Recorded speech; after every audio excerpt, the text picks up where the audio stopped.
The movie opens with a chilling heist that turns deadly. Two security guards transporting cash in an armored truck are stopped by what seems to be a construction crew. But as soon as the truck halts, the workers reveal their true intention,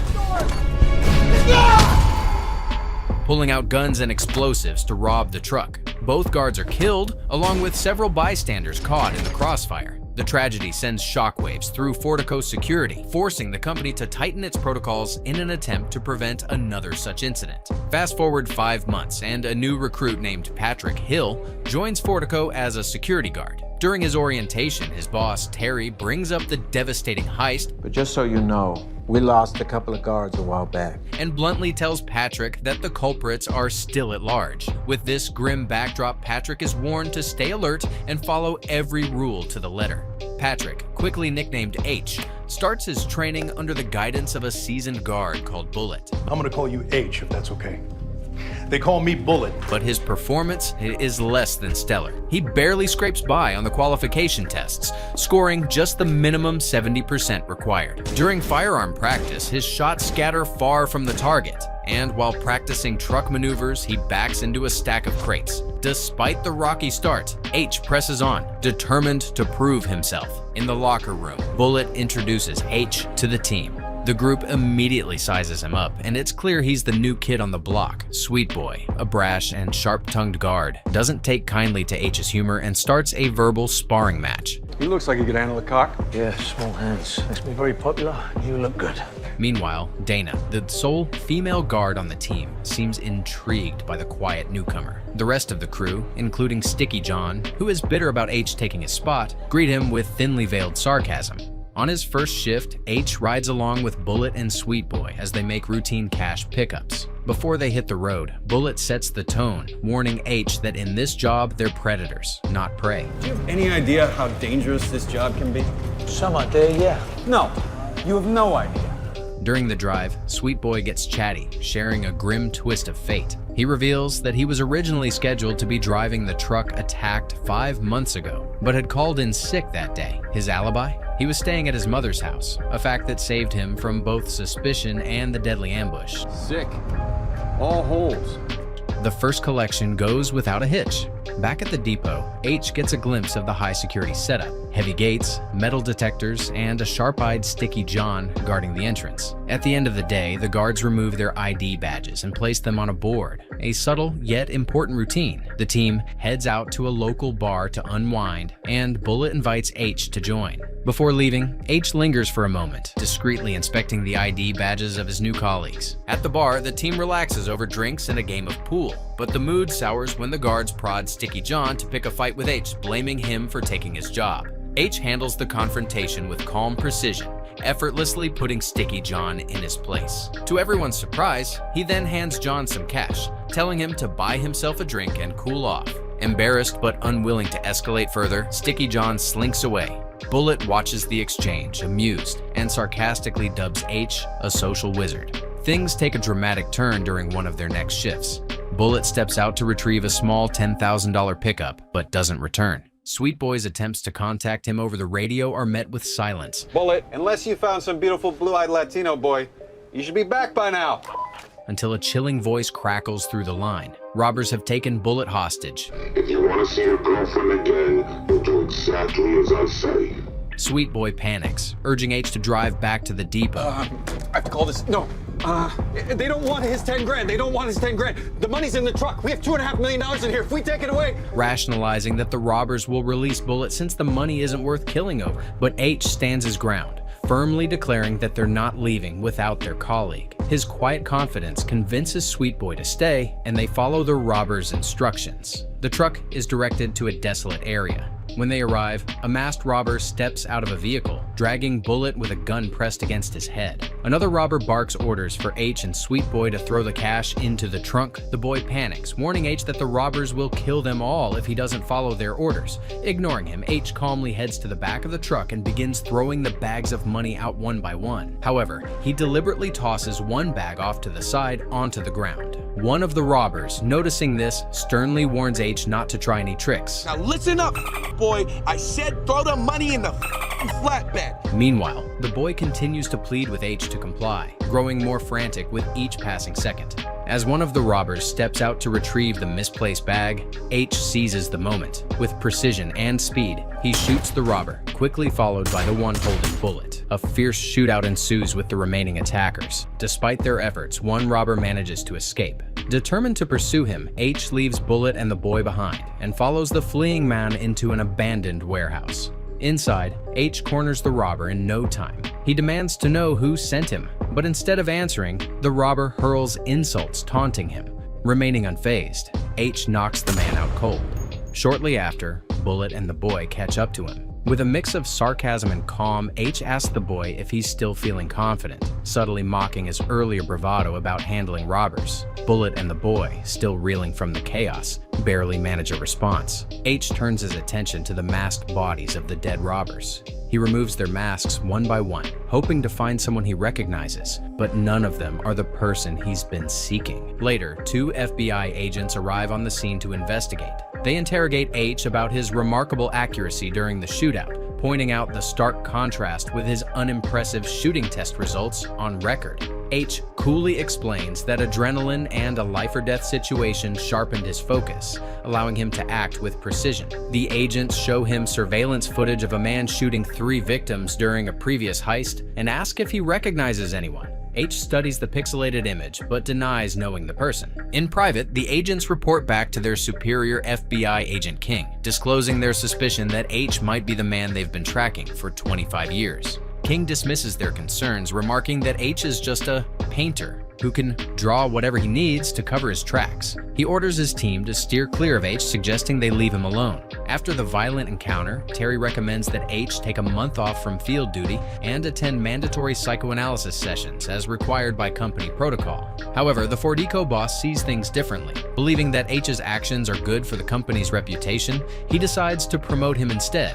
H is immediately reinstated, continuing his work as an armored truck guard. Unbeknownst to his colleagues, H begins working behind the scenes, hiring an assistant to compile detailed personal files on all Fordico employees. The investigation includes family photos, personnel records, and even autopsy reports from the guards killed in the earlier heist. 3 months later, H and Bullet are on a routine collection run when their truck is ambushed by another gang of armed robbers. The attackers douse the truck's windows and mirrors with black paint, obstructing visibility. Bullet quickly radios a red code alert, but the robbers escalate their assault, using tools to force the guards out of the truck. Bullet collapses to the ground, coughing from the chaos while H steps out calmly. As the robbers confront him and demand he lie down, something unexpected happens. The moment they see H's face, they immediately retreat, abandoning the heist altogether. Back at Fordico, Terry is baffled by the robbers' reaction and marvels at H's repeated ability to handle intense situations. The boss, maintaining his mysterious composure, simply instructs Terry to keep spotlighting their best guy. Bullet, however, privately confides to a colleague about H's ominous presence, cryptically referring to him as a dark spirit. Meanwhile, H's personal life takes an unexpected turn when Dana finally confesses her feelings for him. The two spend the night together at her place, their connection deepening amid the ongoing chaos surrounding A's work and mission.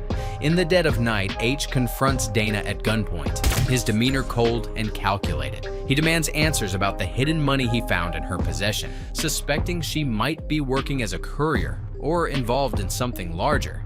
Dana, visibly shaken, denies any connections to organized schemes, insisting that she simply stole the money during one of her assignments. H remains skeptical and reveals that he has extensive knowledge of her contacts, including her family, warning her not to hold back any details. The tension between them is palpable as Dana pleads her innocence. The narrative then shifts to 5 months earlier, painting a starkly different picture of H's life. He spends a peaceful day with his son Dougie, savoring a rare moment of normalcy.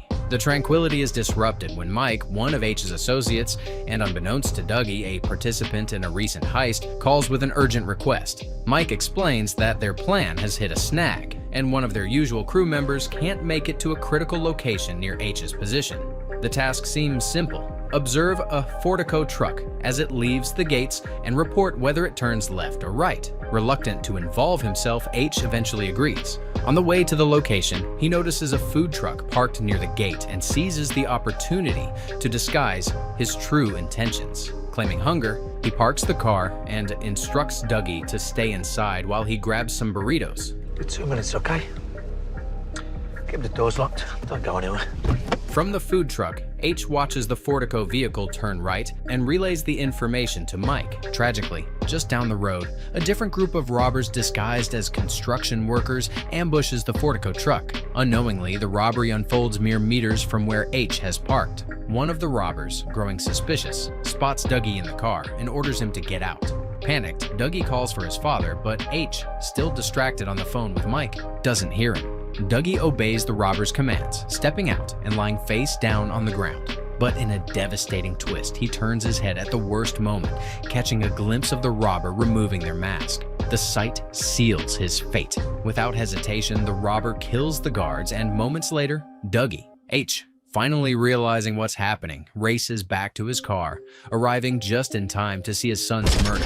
Enraged and desperate, he charges toward the robber, but is shot down before he can act.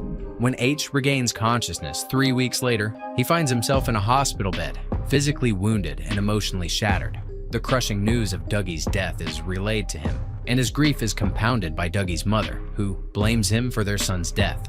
Her accusations cut deep as she calls him cold-hearted, accusing him of failing to protect their child. Haunted by guilt and consumed by vengeance, H turns to his longtime friend, FBI Agent King, for help identifying the robbers.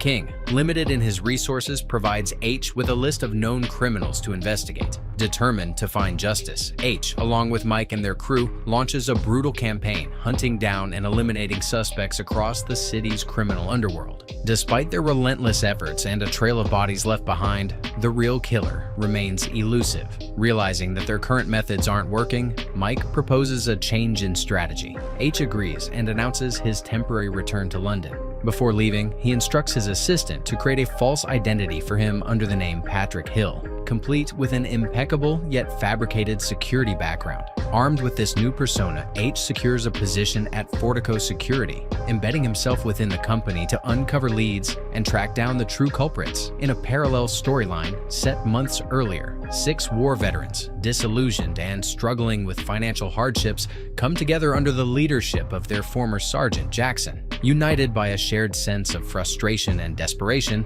they devise a plan to target wealthy Middle Eastern residents. Persuaded by Jan, one of the more ambitious members, the group embarks on a series of robberies, initially stealing a few $100,000. But as the money flows in, their ambitions grow larger.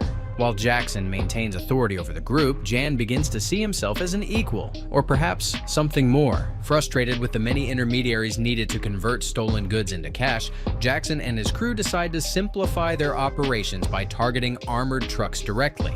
This strategy requires only one insider, allowing the stolen money to be split into 7 shares. With their heists now yielding millions, Jackson cautions the group to maintain a low profile, no sudden resignations from their day jobs or flashy purchases. However, Jan, the most reckless member of the group, consistently ignores Jackson's advice, indulging in behavior that could easily draw unwanted attention. During Jackson's birthday celebration, the crew agrees to plan one final lucrative heist, robbing a Fortico truck carrying a substantial payload. They prepare meticulously, disguising themselves as construction workers to avoid suspicion. On the day of the robbery, the crew takes their positions, unaware that H has parked his car nearby, with his son, Dougie, inside. Initially, Jackson sees no issue with the parked car, instructing his men to keep an eye on it. As the robbery unfolds, the crew executes their plan, forcing the armored truck guards to exit the vehicle, while Jan holds one at gunpoint. Another crew member drags Dougie out of H's car, forcing him to lie face down on the ground. Meanwhile, the rest of the team moves quickly to secure the money bags. Everything seems to proceed smoothly until one of the guards attempts to reach for his weapon. Jan, quick to react, removes the guard's mask and kills him without hesitation. He then turns his gun on the second guard, eliminating him as well. When Jackson asks if the situation is under control, Jan casually confirms, concealing the escalating chaos. However, Dougie, lying terrified on the ground, has witnessed everything. Realizing the boy could identify them, Jan coldly shoots Dougie. The crew is stunned, and one member furiously berates Jan for jeopardizing the entire operation. Their heated argument is interrupted when they spot H running toward them. Panicked, one of the crew urges Jan to incapacitate him, suggesting a shot to the legs. Jan, however, fires directly into H's chest, locking eyes with him as he falls to the ground. Months later, the group regathers, driven by greed and a desire for even larger payouts. Despite their previous windfall, they find themselves unsatisfied. Jackson reprimands Jan, reminding him that his reckless behavior nearly cost them everything. Jackson then outlines an ambitious plan for their next and final heist, robbing the entire Fortico fleet on Black Friday, a day when over $150 million is expected to be in transit. He emphasizes the high stakes, but promises that if successful, this operation will secure their financial futures forever. At the Fortico depot, Terry briefs the guards about heightened security measures for Black Friday, urging them to remain vigilant. Take different routes there and back. Even a sniff of anything untoward, and you call it in. However, the crew's internal tensions continue to build. Jackson grows increasingly frustrated with Jan's defiance, particularly his reckless spending, which Jackson warns could attract attention. On the day of the heist, Bullet and H partner for their shift. After completing their last run, Bullet finally reveals his dark secret. He is the insider who assisted the crew that robbed their truck months ago, a robbery that led to the deaths of 3 people, including Dougie. Bullet explains that the guards were always intended to be killed, but the child's death was an unfortunate and unintended consequence. To H's shock, Bullet further admits to disarming him, removing the bullets from his gun. He warns H that the crew plans to rob the depot that day and advises him to remain calm and cooperative if he wants to survive.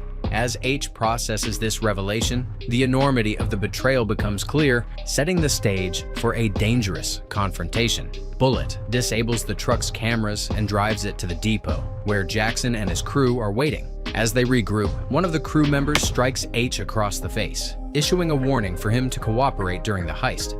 Jan and 3 other veterans board the armored truck, while Jackson and another crew member follow closely in their car. When the truck arrives at the depot and the gates open, chaos ensues. The armed robbers emerge, quickly taking control of the parking area and capturing Terry, the boy, and H. Even Bullet, despite being their insider, is theatrically taken hostage to maintain appearances. Meanwhile, Dana walks toward another truck to get a signature from Stewart, one of the guards. Unaware of the unfolding heist, Stewart distracts her with a funny video. Inside the depot, the robbers tie H to restrict his movements and hold a gun to Bullet's head, demanding that the internal staff open the vault's heavy metal door. Sticky John, upon spotting the intruders, triggers the alarm, prompting a firefight between the depot guards and the robbers. Bullet, get down! Amid the chaos, one of the robbers plants explosives on the metal door. The crew exchanges heavy fire with the guards, sustaining minimal injuries thanks to their ballistic vests. However, one of the robbers is critically wounded. Once the explosives detonate, the vault door is breached, allowing Jackson and the others to enter with their vehicle. With the depot under their control, Jackson commands his team to spread out and secure the area. Outside, the police arrive, their presence signaling the impending arrival of SWAT. Knowing SWAT could stop their escape, the robbers work quickly, loading money into bags while counting down the 8 minutes before reinforcements arrive. The robbers kill most of the guards but fail to locate Dana, Stewart, and Shirley, who hide in the back of an armored truck. Stewart urges the others to wait for SWAT, but Shirley insists on taking action. She opens fire, hitting one of the robbers, creating a momentary distraction. Seizing this opportunity, H uses his concealed pistol to shoot one of the robbers in the leg, frees himself with a hidden knife. H quickly unties Terry and the boy. When the boy looks to him for guidance, H tells them to make their own decision. The pair choose to escape through the depot's back entrance, with Terry dragging the boy to safety as H dons the gear of a fallen robber and prepares for the fight ahead. As Shirley continues shooting, she is ultimately killed during the exchange. Dana and Stewart grab weapons and engage the robbers. H advances methodically, removing the helmet of one robber before dispatching them. The remaining crew immediately notices H's actions, triggering a fierce shootout. During the melee, H confronts a heavily armored robber. The two exchange brutal blows before H attempts to fire his pistol, only to find it unloaded. Thinking quickly, he retrieves a knife and uses it to take down his attacker. Meanwhile, Jackson orders the crew to retreat with the money. Bullet reaches Dana and Stewart, feigning loyalty and asking for a weapon. Trusting him, Stewart hands over a gun, but Bullet ruthlessly turns on them, killing both Stewart and Dana without hesitation. Elsewhere, H eliminates 2 more robbers before Bullet ambushes him, shooting him and leaving him injured. Bullet's cruelty continues as he turns his attention to the boy, calling out to him before coldly shooting him as well. By the time the dust settles, only Jackson, Jan, and Bullet remain alive from the crew. They move swiftly to execute the final stage of their plan, entering the building's garage to evade the arriving police forces. As Bullet and Jan begin loading the money onto a cart for the elevator, Jackson, wounded and sitting in the truck, quietly readies his gun. His sights are set on Jan, hinting at a deadly betrayal just moments away. Jan quickly realizes Jackson's intentions and, without hesitation, slits his throat in a calculated move. He coldly informs Bullet that Jackson succumbed to his wounds as they descend into a hidden tunnel. The two make their way to the other end, where a getaway car is waiting. As they load the money into the car, the tension between them becomes palpable. Bullet, aware of Jan's ruthless nature, contemplates betraying him, just as Jackson had attempted. However, his hesitation proves fatal. Jan notices Bullet's intent, pulls his gun without hesitation, and shoots him. With Bullet dead, Jan takes all the money and drives off, leaving no loose ends. Later, Jan relaxes in his apartment, savoring a drink and basking in the success of his escape. His moment of triumph is interrupted by the sound of a phone ringing. Confused, he follows the noise and discovers a phone hidden inside one of the money bags. Before he can make sense of it, he notices a figure emerging from the shadows. H. What do you want? You here for the money? Jan tries to mask his shock and offers H a portion of the money, attempting to negotiate his way out of the situation. H doesn't respond with words. Instead, he tosses a document at Jan, the autopsy report of his son, Dougie. Jan picks it up and reads the haunting details. 4 bullets, each striking vital organs: the liver, lungs, spleen, and heart. The memory of Dougie's murder and H's presence during the heist floods back to him. Before John can react, H raises his gun, methodically delivering the same 4 shots to Jan that had killed his son. Each shot is precise, mirroring the pain and loss H endured. Jan collapses, his life ending just as coldly as the one he had taken. As H limps out of the apartment, his vengeance complete, he is greeted by FBI agent King, who has been waiting outside. King calmly asks if the job is finished. Without looking back, H nods and walks into the night, leaving the scene of his long-sought revenge behind.